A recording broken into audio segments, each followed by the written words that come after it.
As much as I liked this part of the world that opened up, and as much as I want to see more Marvel martial arts stuff, I'm fine never seeing Shang Chi again. Like, I just thought he was so boring, and I don't think he's gonna magically be less boring in a potential sequel. And that's kind of a shame. Come on, man, how are you gonna let your dad eat you up like that in a movie?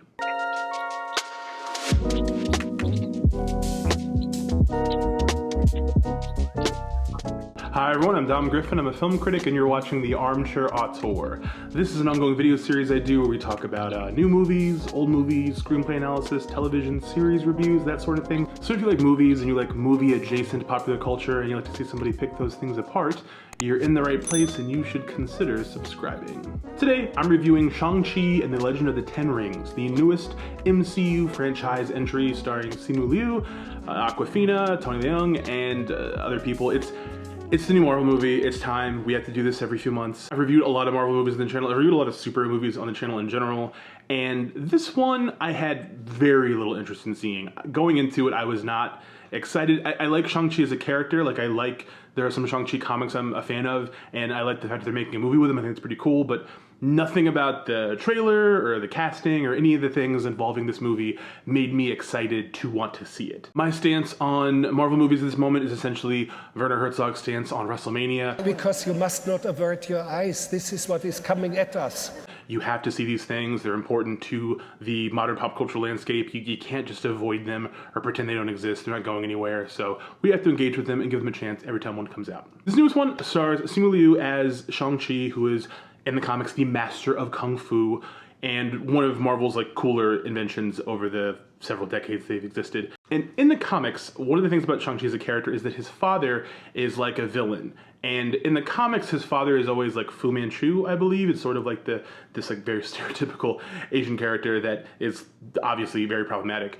For the movie and for the MCU thing, the biggest shift they've made to bring the character to the big screen is that his father is actually the Iron Man villain, the Mandarin, but not the Trevor Slattery version of the character that Ben Kingsley played in Iron Man 3, like the actual Mandarin that character stole his whole shtick from. And to be fair, the movie version of that character is literally nothing like any real iteration of the character from the Iron Man comics. It's like a whole cloth new thing that has nothing to do with the iconography you're used to. In the comics, the Mandarin has 10 rings in his fingers. In the movie, he has 10 giant discus things on his wrists. It's a whole different shtick.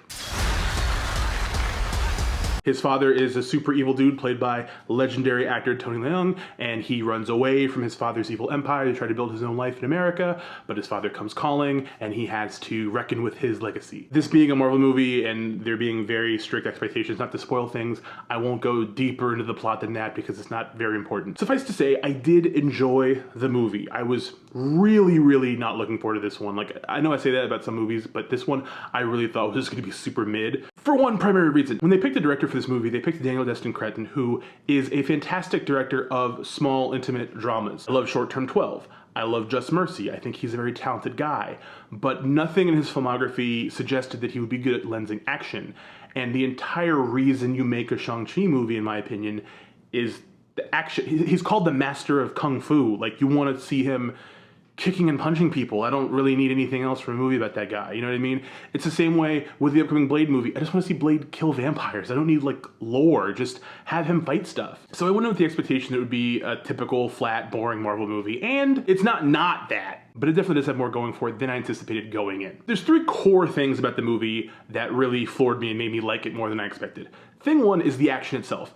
The fight choreography for this movie is pretty strong, and the actual way the action is lensed, the way it's staged, the way it's filmed, the way it's edited, so much better than I expected. So much better than most action in most of the Marvel movies up to this point, to be entirely honest. And it's not mind-blowing, it's not insane, you're not gonna be I've never seen action like this on screen before. But it does feel novel for the way Marvel typically stages and shows action in their movies. There's a cohesion to everything. Very often the scenes play out, not quite in one take, but where the fights are happening and the camera kind of lopes around the action and pushes in and pulls out and kind of gives it sort of a dynamism that I really dug. In some of the scenes where you're seeing characters train or learn how to fight, there's a really cool trick the editing does where it'll show a move being taught and then it'll hard cut to the move being performed, which I I've seen the movies before, but the way it was executed here was really cool and it really stuck with me. And for the most part, it was just like exciting. Like the actual action and set pieces are pretty strong. That bus sequence that you see in the trailers looks kind of goofy in the trailers, but in the movie, as it plays out, it has a really cool energy to it and like some charm. And I thought it was really fun. That was the exact moment in the movie where I was like, okay, I can rock with this. Like I'm actually on board. Not everything in the movie works quite that well. Like some of the later action stuff does kind of devolve into like typical Marvel stuff and it's like whatever, but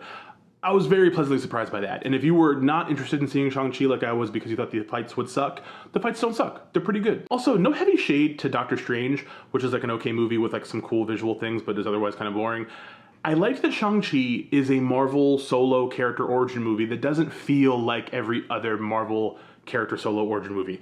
Like, it doesn't follow that kind of basic paradigm. There's a little bit of experimentation in the structure. It feels like its own kind of thing. I don't love it 100%. Like there's things about the plot that kind of bother me and it doesn't fully move quite the way I feel like it should and it's a little longer than it needs to be, but I was glad that it wasn't like just this very typical thing that they do all the time. It felt like its own unique beast. But are you a different animal and the same beast? And I admire them for moving even slightly outside of the realm of like what they always do. I really kind of dug that. Like this is a movie that opens up with like a 10-minute like fairy tale-esque prologue about Shang-Chi's father and his mother and how they met and all this stuff. And like I got really swept up in the opening of the movie. I was like, whoa, this is like totally what I want to be watching, not what I expected to be watching.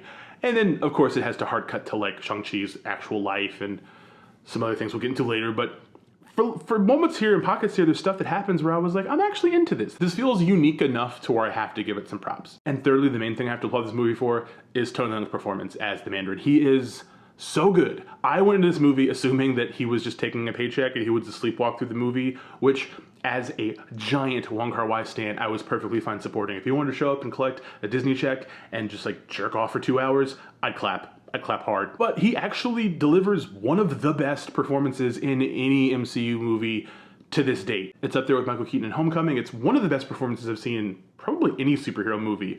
And a lot of that isn't necessarily because the character is brilliantly written or anything like that. A lot of it's just because Tony Leung is really good and he has absurd presence. The guy just has so much.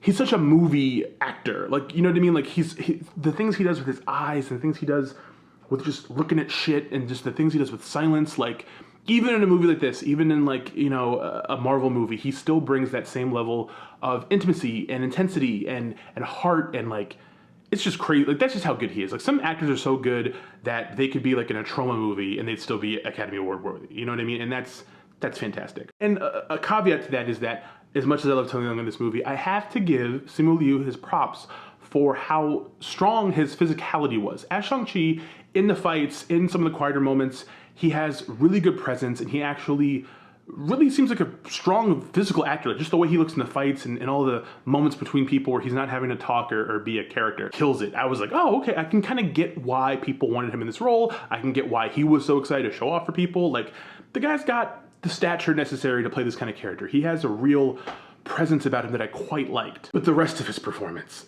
I honestly think this dude is sort of like a charisma black hole, and I think that he might have delivered the worst central performance in a Marvel movie, bar like maybe Chris Pratt in the Guardians movies, and I guess sort of Brie Larson in Captain Marvel. The difference being that I get what Brie Larson was going for in Captain Marvel, and even if I didn't like it personally, I saw the vision and I kind of rocked with it. And with Guardians of the Galaxy, Chris Pratt is part of a larger ensemble, so him being kind of a weak lead is not the end of the world because he's surrounded by so many more interesting people. Shang-Chi is the title character of Shang-Chi, okay? Simu Liu is the most important central figure in the whole fucking thing.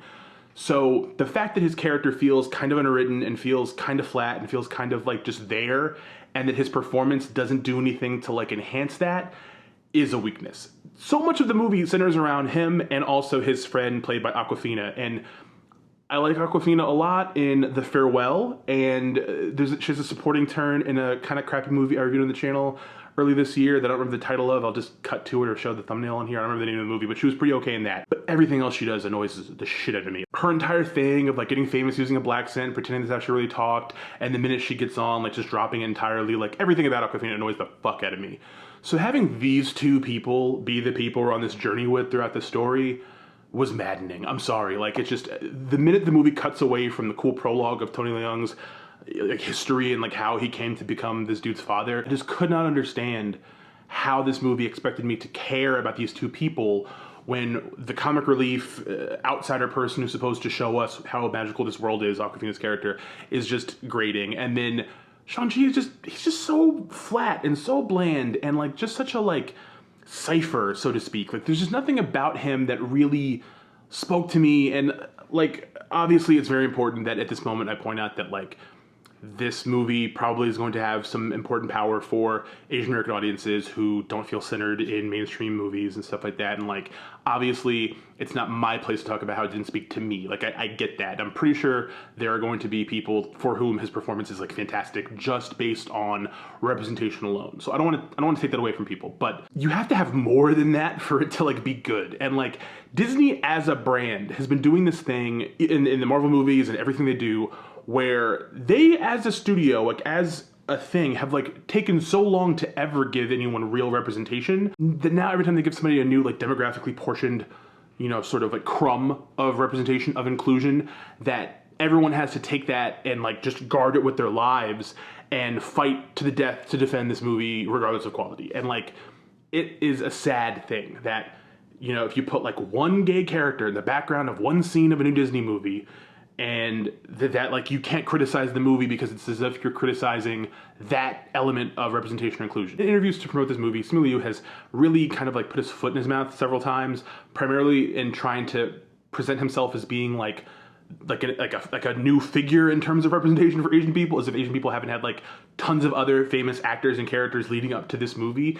And it gets to that core of what I'm talking about, where it's like Disney acts as if the first time they do something is the most important time it's ever happened. And like the tech space, right? Very often Apple will do things with their products, with the iPhone, with the MacBooks, whatever, that their competitors in the Android space or in the Windows space have already done. And they act like it's the first time it's ever happened. But they're able to do that because usually their implementation of whatever that technology is presented differently. It's actually like transformative in some way to the people that use those products, and like it actually kind of matters. Like even though yes, they're bringing something that maybe their competitor has already had for years, the way they use it, the way they implement it, the way it fits in their ecosystem, like there is value to that. And like I get that. I applaud that. Disney does a similar thing. You can't compare using like USB-C or like 120 hertz screens to like putting Asian people in your movies, or black people in your movies, or gay people in your movies, or women in your movies. Like it's a completely different thing. You cannot just decide to do a thing for the first time ever and then act like this is the first time it's ever happened because we're the ones doing it for the first time. There aren't other movies that already mean things to people. This is the first time it's happening because it's happening with our fucking umbrella. And that really irked me just watching this movie and thinking about every time something annoyed me, every time I thought Simu was boring, or every time I thought Awkwafina was annoying, that I know that the narrative is already queued up to where if you don't like this movie, you don't rock with it, it can already be spun to be seen as, well, you just don't like diversity. You just don't like it not being centered around like a white man or something. And it's like, that's not it. Like I'm black. I liked Black Panther. I had criticisms of Black Panther. I don't think it's a perfect movie. I have a lot of beef with that movie. And the more I rewatched it, the more issues I had with it. I wasn't just gonna ignore that shit because I'm black and they were black and it was fun. And I've already seen early responses to this movie going down that path because of the assumption that whatever narrative Disney decides to present as being like a lived in Asian experience, that like all Asian people are some kind of monolith, and if you don't support that, and if you don't rock with that, then that means that you're like not in touch with your culture or something. Like I just don't like that proposition. I don't like that media narrative. I don't like the way things are being set up. I don't like that. And everything about Simu Liu's actual like public persona to promote this movie is based around that. It's this thing that Disney constantly does where they have to be the underdog at all times, even if it's like a giant mega blockbuster with immense marketing power behind it and a huge cultural footprint. Like they still have to present themselves as like, we're an underdog. And it's just really off-putting. I said it to say that as much fun as I had with the movie and as much as it surprised me because I had low expectations for it, that for everything that was really good about it, like Tony Leung's performance, like some of the fight scenes, it's still a Marvel movie. It still has that like flat look to it. It's a little bit more colorful, but not very much more colorful. It still has kind of like a meandering second act and like a third act that kind of devolves into like just a CGI mess. I'm not gonna get into like plot specifics, but the movie has like a pretty good trajectory and then it just still veers off in this whole other weird lane that almost every Marvel movie does for its like last 15, 20 minutes. And I just kind of feel like we're never gonna get past that. I mean, maybe Eternals will be drastically different. Maybe there'll just be a lot more scenes at Magic Hour, but I feel like this was a movie that had some good things going for it and it was like fun. It was like, I'm not going to take away it being fun and entertaining time, but I feel like it's going to be presented as being this culturally important thing, as if like Asian people have never been in movies before or something. And the people that champion it are not going to go and like look at other movies that the movie claims to have been inspired by. These people are going to go back and watch other martial arts films or other Chinese films or other things that, like, you know, this movie's clearly informed by. They're just going to be happy and content with, well, I watched the Marvel movie and that's all I need and then I'm good. And if you don't like that, then you must hate Asian people. Which, again, is something that feels extra weird when one of your main characters is an Asian actress who became famous by broadly and blatantly appropriating black culture for, like, sport and then dropping it like a toy she would want to play with once she got on her own. And that's something that I kept thinking about as well, because a lot of the moments in this movie that are designed to look cool and feel cool and have like a cool energy are all scored by hip hop music. And like, that just, I couldn't get it out of my head how connected it is to the way Awkwafina got on. And it just felt odd. It just didn't rub me the right way, you know? And like, I say that about a movie I mostly enjoyed. Like, I will ultimately recommend this movie to people. I think it's better than I expected, and I think most people will enjoy it. I don't think anyone's gonna walk out of it like hating it or something. But when you get into what I am positive to be the discourse surrounding this movie over the couple of weeks, in the event it underperforms at the box office, in the event people blame it not being available on Disney Plus for not being more popular, in all these events and all these sort of media narratives, I hope that people just focus on the movie itself and the quality of the movie, and not the way Disney positions themselves as a preemptive underdog, despite being the literal top dogs of the media industry. I think that's very frustrating. I'm just, quite frankly, very tired of it. Those are my thoughts on Shang Chi and the Legend of the Ten Rings. Pretty fun, mostly. I have my gripes, as I often do. But yeah, I think it's something you should check out. Obviously, you're not going to be able to see it on Disney Plus. You'll have to go to a theater to see it, but I watched it at a theater on a big screen, and it was a pretty good experience. The action and everything looked good on the big screen, the spectacle of it. I gotta give them props. So those are my thoughts about the movie. If you have any thoughts about the movie, you should share them in the comments below. I'm aware the movie's not out until next week, so you probably haven't seen it yet. But when you do see it, if you watch the video later, you can do that. Or if you have questions about it that are not like heavy spoilers and stuff, I can answer those in the comments below as well. If you liked it, give it a thumbs up. And if you really liked it, you should subscribe and hit the little bell icon so you get notifications whenever I put out new videos. I have 2 other new videos coming out later this week, so keep your eyes peeled for those. And I hope everyone's doing well, staying safe, being good to yourselves and each other. I'll see you in the next video. Bye.